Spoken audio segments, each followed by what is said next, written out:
Thought for the day for August the 29th. Thus shall Babylon sink. Readings 2 Kings 3, Jeremiah 51, 1 Corinthians 11. And this theme, as with the others, from the David Cordery of Melbourne, Australia. We have nearly completed the book of Jeremiah.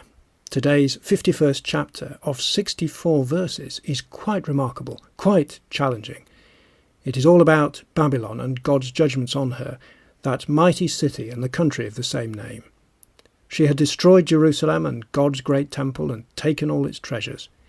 She is led by a king who, up to this time, had been all-conquering. The book of Daniel fills out the details. And then her climactic collapse.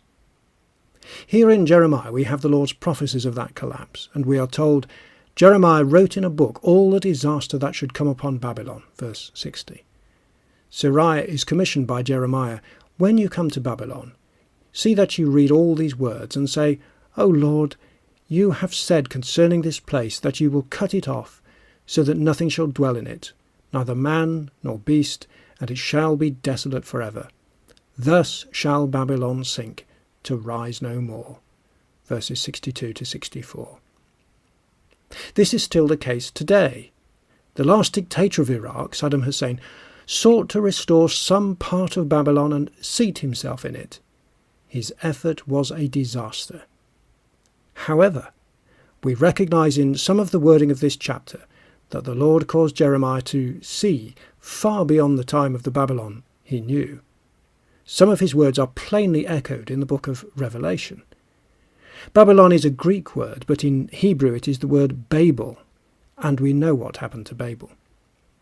The name Babylon is symbolic in Revelation of the entire anti-God attitude in the world since the time of Jesus. In these last days, it also finds expression in the anti-Israel spirit that now so inhabits the world, especially in the Middle East. In our chapter, verse 48, is prophetic of a time when the heavens and the earth and all that is in them shall sing for joy over Babylon. The next verse says, Babylon must fall for the slain of Israel, just as for Babylon have fallen the slain of all the earth.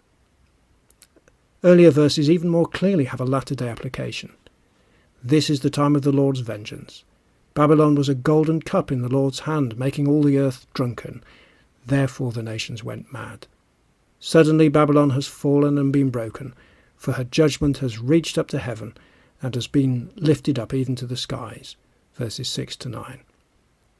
These words are echoed and quoted in Revelation 14 verse 8, 18 verse 3, 5 to 6, 23, etc. God will surely deal with this latter-day Babel. When Babel sinks, may we be so related to things divine that we do not sink with it. Thank you for joining us for another Thought for the Day. Join us again as we open the pages of the Bible together, remembering that God's Word is a lamp to our feet and a light to our path.